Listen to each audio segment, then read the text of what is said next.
All right, everybody. Welcome to the formerly known Why Should I Refer You? But actually, it's the Can I Borrow Your Car podcast. So, Shelby Nicholl is our first guest with the new unofficial branding because I can't do anything with a computer.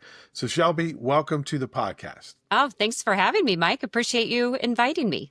Yeah, this is really cool. So, Shelby and I met not really by accident, by circumstance, by fortunate providence.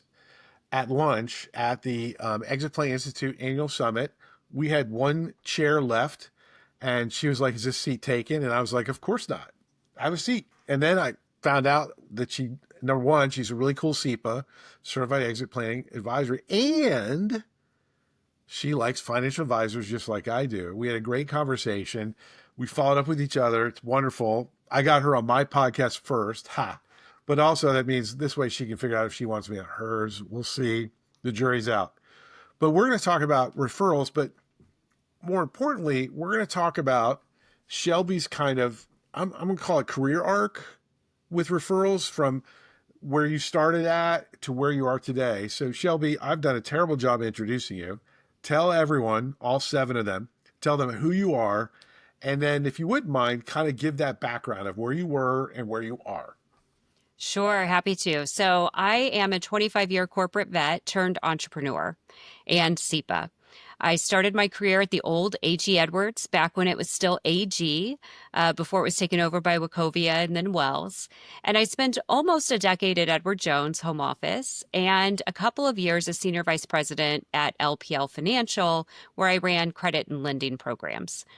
When I exited LPL, I really wanted to do consulting and specifically with advisors, but wasn't sure what that turn was going to be, what exactly it was going to look like. And I had advisors in my network, and network being an important word because we're going to talk about that a lot today. But I had advisors in my network who were calling me and saying, "Hey, I need, or I want to move my business from Edward Jones often or other firms. Where do you think I should take it?" And so I followed that thread, and it has led now, Mike, into this business that I've named Muriel Consulting after the first woman member of the NYSE. Her name was Muriel Siebert, and she was a breakaway and a maverick and a trailblazer. And so named my company after her. And now we help advisors make those transitions from firm to firm, stand up their own RIAs, hire their number twos, and sometimes find books of business to buy in a very relationship driven way. It's all about network and referrals and using those connections. Yeah, I always love it when I find cool people that don't do stuff I do. And I don't do anything you do. Maybe slight overlap with succession, maybe. But I do not get, I refer out for everything you do. I'm only good at what I do, and that's only on like Tuesdays and Wednesdays. So one of the things when we were doing our little prep for this, one of the things that was really interesting was you talked about how you started at one point on like the confidence level for networking and then have gone from a more, should we say, intellectual, scholastic type aspect of networking to much more intuitive, which I, number one, I support 100%, like unconscious competence. Come on, right? But like, just flesh that out a little bit, if you would. Yeah, definitely. I always say that I am not a natural networker. I taught myself how to be a networker. And I especially taught myself this skill when I moved to the firm Edward Jones. Edward Jones is an incredibly relationship driven firm. Not only do they have such strong relationships between the advisor and the client, but also in the home office, you had to know how to navigate things. You had to know who to call, how to get through, etc. And so I adopted the culture of coffees and lunches. So if you weren't having coffee or lunch with people at least 5 times a week, you were not networking. You were not getting the relationships built that you needed to build in order to be successful at Edward Jones. So I adopted that. And every time I went into a meeting and there was somebody new in the room that I didn't know, I would reach out to them very naturally. Hey, was just in this meeting with you. Really enjoyed that and would love to get to know you better, understand your journey in financial services. Would you be open to a coffee or a lunch? And that is how I built my network at Edward Jones, which is still incredibly strong. And then I took those skills to every employer thereafter and to now my life as an entrepreneur. So just because we're both industry people and Yeah. there's not a lot of it with, I mean, it's public podcast. So answer or do not answer. This is, you're not under oath. But like, how would you describe the difference between Edward Jones culture and LPL culture? Oh, incredibly different. Incredibly different. Um, and both of them have their goods and their bads. So, one of the things that you get with Edward Jones culture is this really sort of family relationship driven culture. And it is just implied. They talk about bleeding green. It is very culture, right? With the capital C. LPL is all about innovation and moving fast. And so it's much less Oh yeah. oh yeah, right? It's much less about who do you know and getting things done and tick and tacking all the boxes, and much more about can you get the job done? Let's get through it fast. Let's build relationships with people we really like and enjoy genuinely, but it's not just a relationship for the sake of relationship kind of place. So it was a very different, and it was interesting because I realized that some of the relationships I built at LPL were actually more genuine. They have proven to be as strong as some of my decade-long relationships that I had at Edward Jones. So that's been something that's really been interesting to me. It's cool. So I always like to ask that question just because I've been in the industry for a while. Unlike you, people could tell I've been around a long time, but oh well. And I've interacted with all of them. I Yeah. mean, from the smallest little RIA all the way up till LPL and the other big dogs. Yeah. Um, Well, I'd be remiss too if I didn't say the difference for advisor culture oh, is pretty distinct as well, right? Because from an Edward Jones standpoint, you're part of this larger family. organization that has such a strong culture, also has such a strong brand name, and the advisor can almost be sort of overtaken by the overall Edward Jones entity. At LPL, you're your own brand, you're an independent advisor. LPL answers the phone with things like, or ends the calls with, I hope I did okay serving you. How can I serve you today? Mhm. It's a much more kind of advisor as the client experience there. Yeah, it's really interesting. And then when you migrate up from LPL to Schwab, you Yes. know, different thing. Yes. That's Yes. another podcast. Another level of independence there. So Yes. let's dig in a little bit to referrals because I definitely want to talk to you about how you built and how you're building, and Yeah. as specific as you wish to be. And then I know you've got a stump the chump type of question for me Yeah. that we're going to get to. But before we do stump the chump, let's talk a little bit about Shelby, how you building it, and because I think that process will naturally get to that question. Absolutely. Absolutely. So I think a couple of key thoughts for me on the topic of referrals is first of all, referrals are the outcome of a strong networking game. And we kind of talked about this a little bit in our pre-discussion, but I have not only taught myself how to network, but now that networking is really intuitive to me. And for me, it's just building relationships, it's building friendships, it's being resourceful. If you asked me for an attorney that does XYZ, I'm going to kind of look through my list and go, okay, who do I know? Who do I think might know somebody that you need to know? And I can go out and find that. So I'm incredibly resourceful because I have a strong networking game and I'm not afraid to make the ask. So we have to all be really upfront that we have to make an ask. We have to say, do you know, Mike, do you know an attorney that does ABC? Mike, do you know a CPA that only specializes on with financial advisors? You probably Mhm. do. I certainly do. So we Yeah. use those relationships are how we network. And then those relationships are what generate the referrals. And referrals are the vast majority of my business today. Yeah. So how are you getting your referrals now? Yeah, so I'm getting my referrals pretty naturally because they are based on competence, I think. And I say that with all humility too, by the way. Yeah, I love it. Let's dig into that. Let's dig Because in. it's really not about just like getting a referral, it's about being referable, right? That's how you get referrals is because you are referable. It's because you show up in a way that's consistent. You show up with credibility, you show up with knowledge and you give that knowledge freely. And then people are like, "Oh my gosh, she knows her stuff, he knows his stuff. Let's refer business to her or him." So I really focus on how do I be referable? How do I share value? 100%. I mean, fundamentally, that's why I wrote my book, which is based on a true story about how somebody went from threatening my life with bad things happening before I died to giving me the cars to a priceless vehicle in 10 minutes. Yeah. Literally. Yeah. And I always tell people that, and the reason I like the intuitive aspect to it is referrals are a mixture between culture and technique. Yes. Culture and technique. And when people advance to a level of networking that you're talking about, that hopefully that I'm at, technique is a byproduct, or a technique follows culture, right? Because fundamentally, there's only three questions that you need to answer in business, right? I will go to my deathbed that every aspect of business is covered. Why should I meet you? Why should I buy from you? Why should I refer you?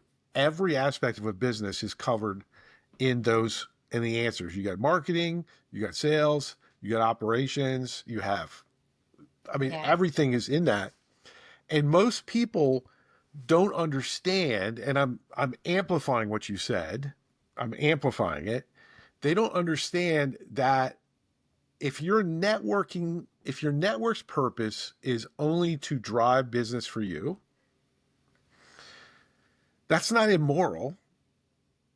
What it does is it limits that Hmm. network. So it's a throttle necessarily, meaning that you're only going to have effect from people that are willing to respond to that. But the second problem is this, and this is where this is where intuitive fails you a little bit. Not you, but people.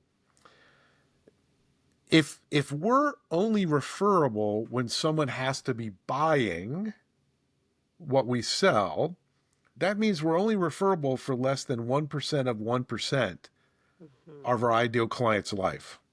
Yeah. And Yeah. so my system, and it is a system currently being trademarked, but my system is about being referable because you are a safe driver, being referable because you're interesting. And fundamentally, I get referred because of my network. Like, I'm introduced to people because of the fact that people know that generally, I mean, everybody makes mistakes, but generally, if I don't have that person, I'm going to do exactly what you're talking about, right? I just did it last week. Literally, I spent 2 or 3 hours because I had a unique, very, very tricky legal question that one of my really great financial advisor, business owner clients had about different types of stock and an ownership, and how somebody thought they had voting stock, but they didn't. How Mm. do we value that in a succession? Woo! And I was like, hey, I'm out. Like, Yeah. Yeah. like Tricky, tricky. and I'm not referring you to like, the what so I network like in stages or Hmm. tiers.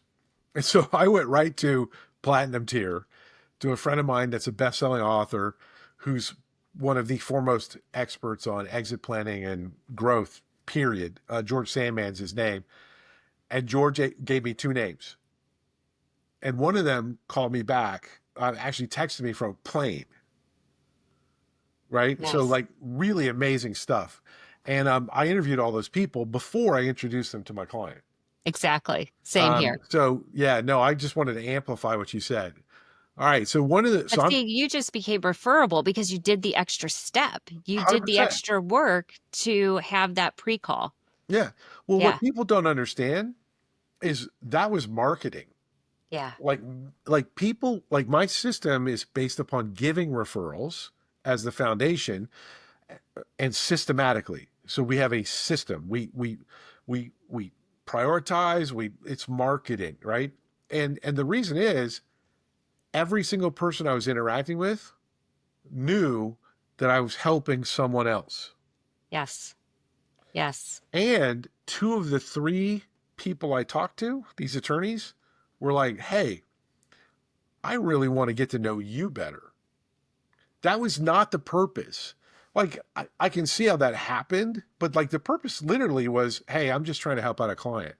And then that's the beauty of doing things for the right way, the right reason, the right way. Right. And Yes. so I'm sure that happens with you. So let's get to your question. Let's do Yeah. this stuff to chump. Yes, yeah. So I think this is such an interesting piece, and it's really related to what you just said too, right? Because you've built this business of being referable, you're doing the extra steps, and then you're building this new networking connection.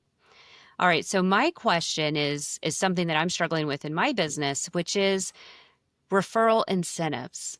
Mhm. So one of the things that happens a lot in my business, in particular in this sort of recruiting space, is that we will give referral incentives, meaning a portion of our compensation that is paid, we will pass on to the referral source.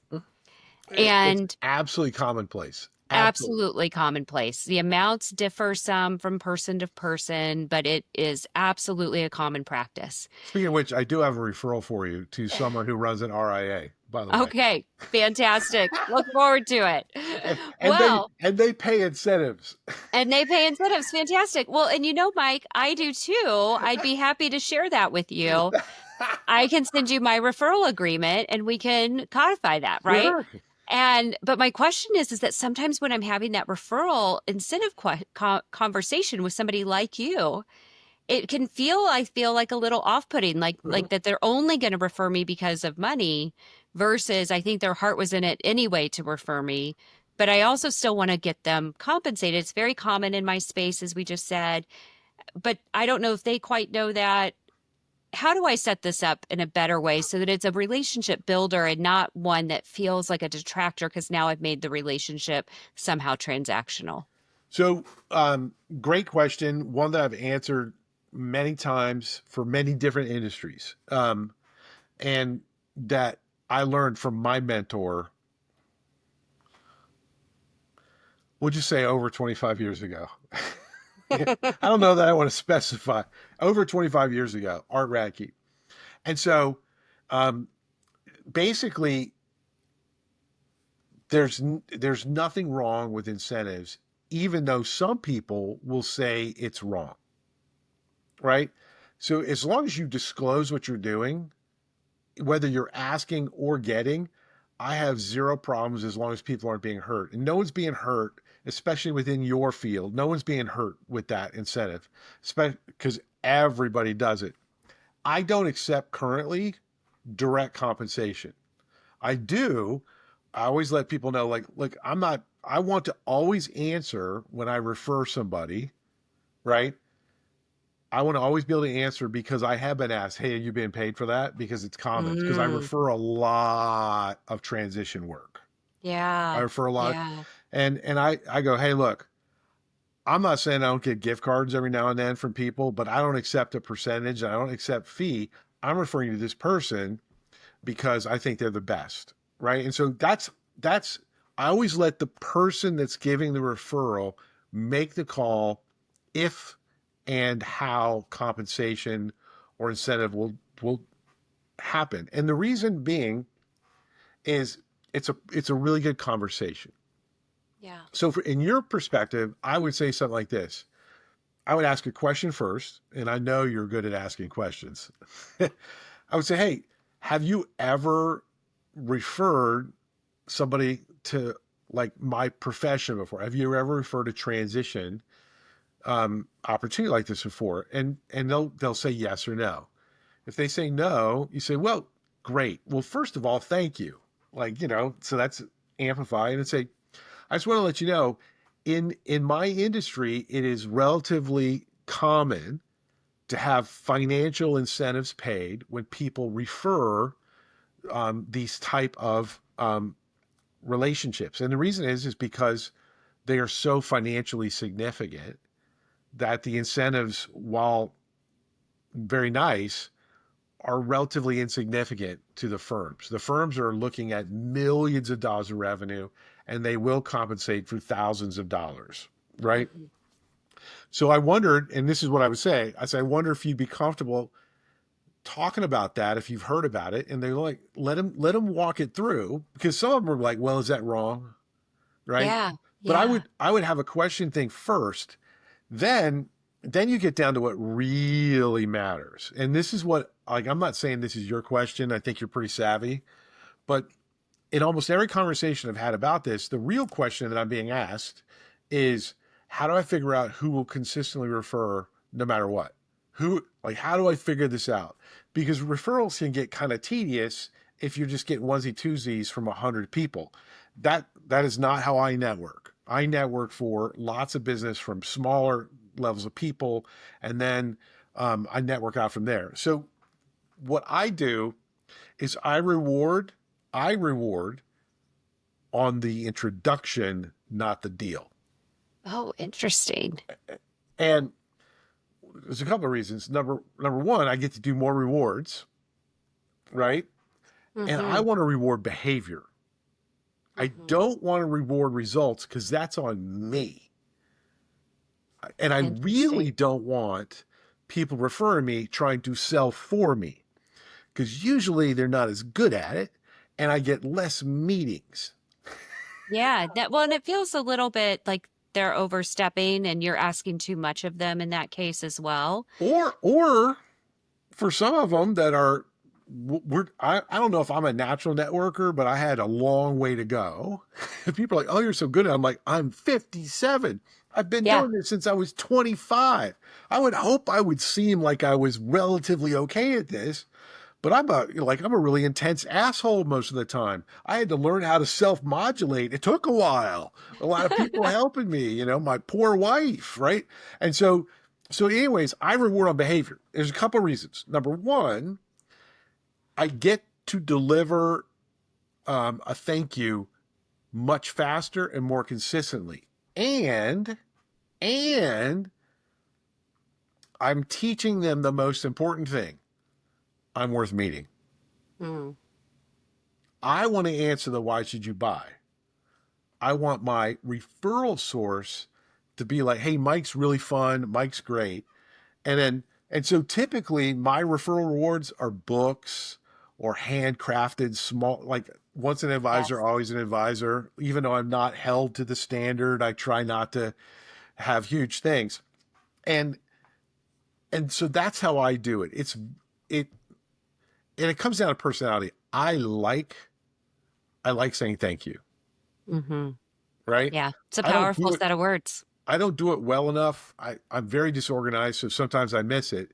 But that's what I would look at if the person at all has any, for you specifically, if the person has any reluctance for the monetary, I would say, hey, look, I am always going to be prepared to do the following if you would ever like it, because it's just how we do business. So I have it, it's in my spreadsheet. Yeah. If you elect not to, and this is where I would play around with it. If you'd elect not to, would it be okay? Like, some people are very insistent that they want that money doing something. I Yeah. don't know about this, but I'm just going to share with you. I've had people say, well, could I make a donation to a charity of your choice? Yeah. Right. And Yeah. so that's, I don't do that. I like that. I mean, I could see where a few people will like that. And some people And might not, though. right, Right. right. So, I think the framing part that you gave at the beginning is the important piece that I've been missing, honestly. yeah.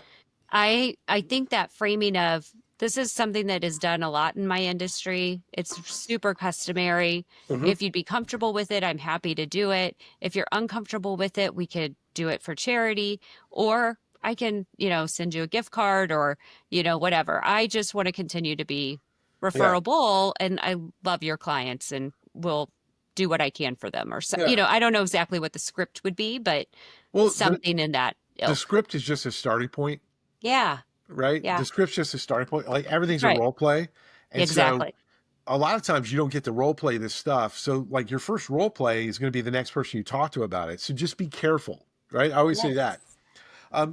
The other thing I would say is the best referral rewards ever are always hyper personal, Love that. right? And Hmm. so like and I'm not able to do this personally because I don't create anything except loud noises and lots of words. Um, but I've got friends that are really gifted craftspeople, men and women that make stuff, and when they give a referral gift that they made for somebody, holy moly! There's a realtor in Northern Virginia who was famous for it.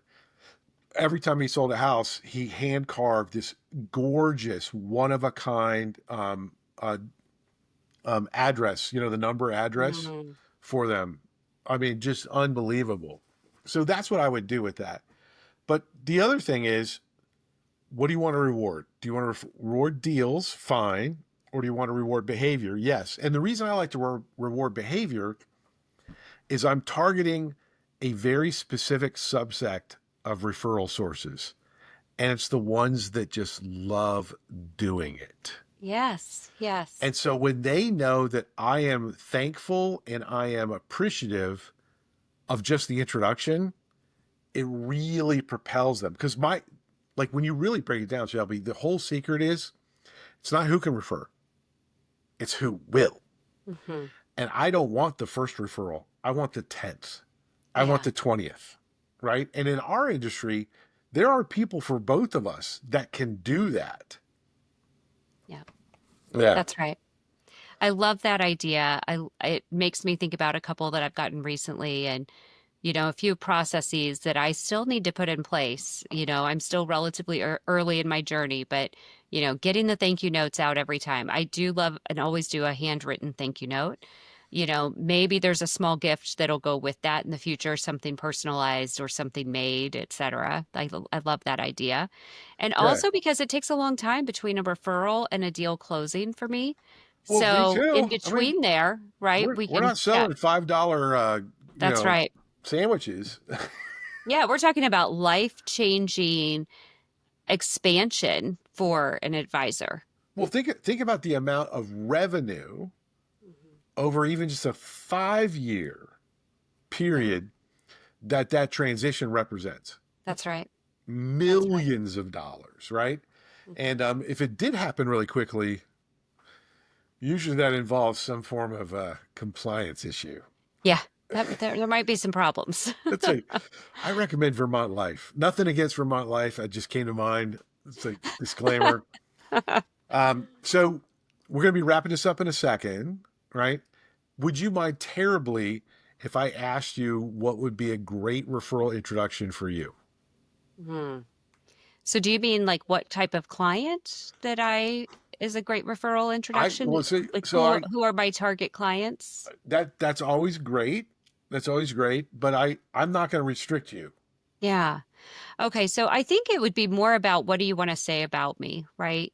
And I think that the referral introduction for me is that you want to call me at the time period.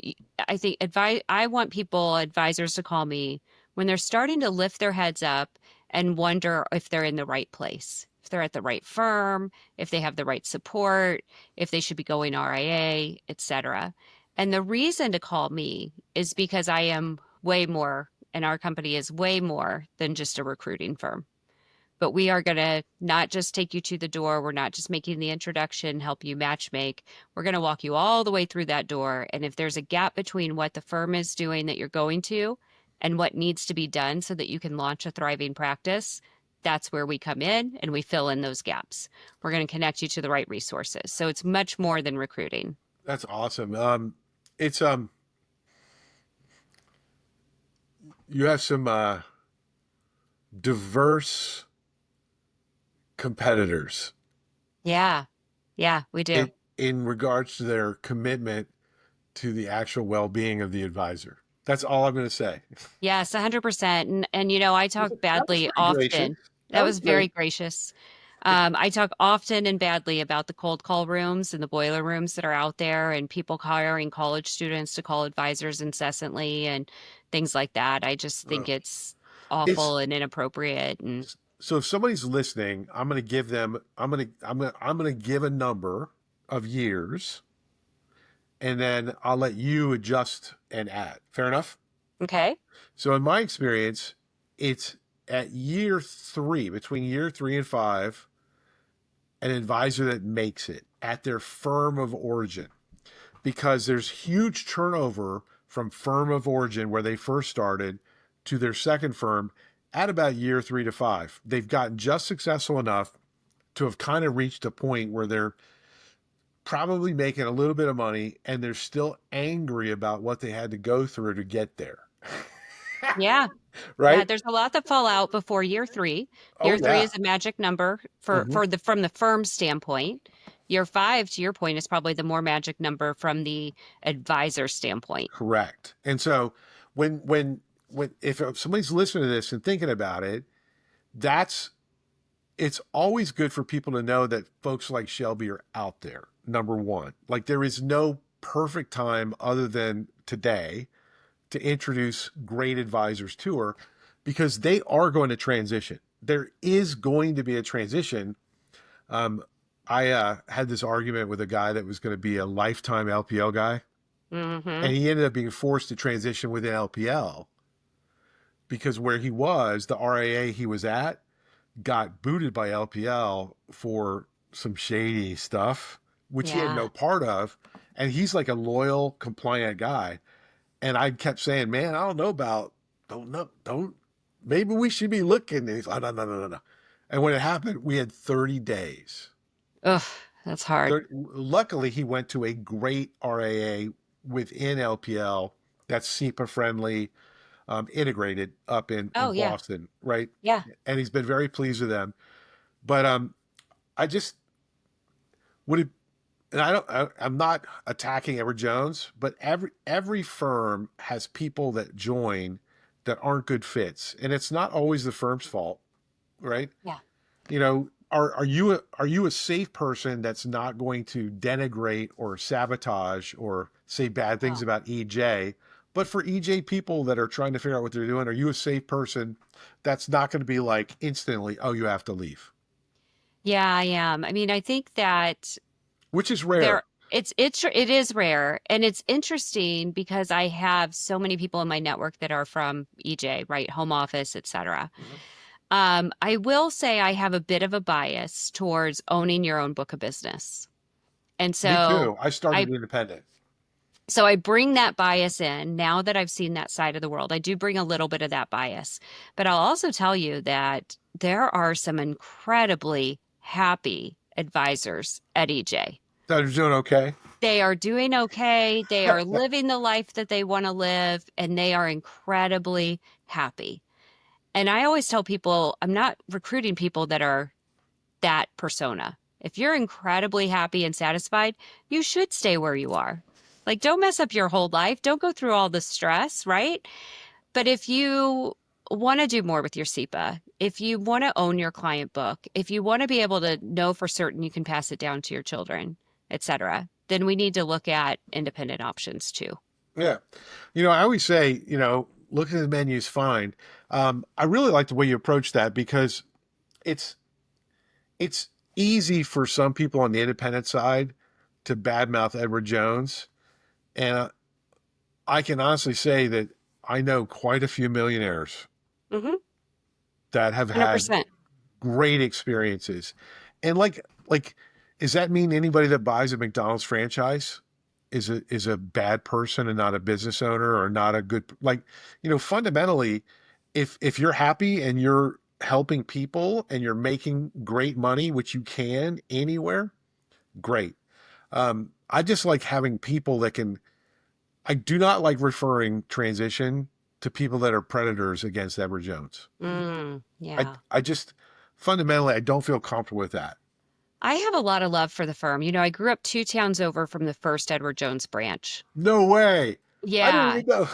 Yeah. So Mexico, Missouri is where the first Edward Jones branch is. I grew up in Sturgeon, Missouri, which is two towns over, 900 people. When they wrote the original Edward Jones history book, it talked about Ted Jones's favorite client being this mortuary owner in Centralia, Missouri. She did my grandma's hair. That's where my family went. Mhm. So I thought for a long time that I would retire from Jones. I really had this deep appreciation. I understood the roots of the firm, et cetera, and I thought I would retire from there. In the end, that wasn't going to be my path. LPL knocked. I'd had a couple of negative leader experiences and I was ready for a change. I was ready to do something new. It'd been almost a decade at Jones. And so I'm glad I made the leap. But I still have this innate sort of deep Mhm. seated love for the firm. Yeah. Well, So cool. I'm definitely not starting from that negative spot, but I'm also really open about like, here's the things you're going to see on the outside. I always tell people, and my bias is what environment allows you to be the most productive, Yes. right? So I work with guys from New York Life all the way to completely independent, hiring their own compliance firm, directly SEC registered, Yes. and ain't nobody telling me what to do. And Yeah. fundamentally, I am agnostic as far as it comes to compensation, stuff like that. It comes down to does the culture of the firm and does your culture as you progress as an advisor, as you grow, as you evolve, make sure those cultures align. That's it. Yes. So we're kind of wrapping up here. We got a couple minutes left. I always do this.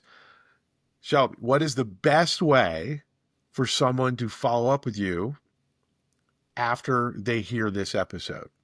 Well, I appreciate that so much. So definitely go to our website, Muriel Consulting, Muriel consulting.com. From there, you can download a document we call the Fit Test, which is, roughly 10 questions to help you decide if you're at the right place. There's also a practice metrics worksheet out there, which really helps you understand how much you're paying to be at the firm that you're with. And you can subscribe to our newsletter, book an appointment with me, etc. And of course, beyond that, you can always find me on LinkedIn. I'm very active on LinkedIn. I post almost every day.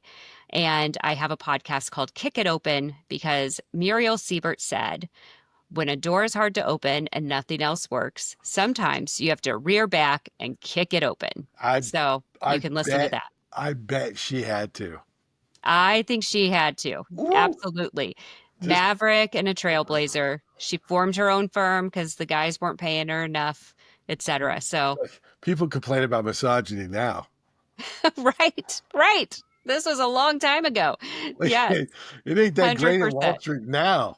Ah, well, this Well, has been incredible. I want to thank you again. Everybody, if you got questions, comments, concerns, you're going to love Shelby, I know, but if you thought I was a punk, whatever, comment below, share it with somebody else. But more importantly, if you're talking to financial advisors, they need to have a relationship like Shelby. They don't need to be able to go find her when they need her. They need to know her now. So I just ask you to refer her. Thanks so much. And we will see you on the next episode, which was going to be an investment banker.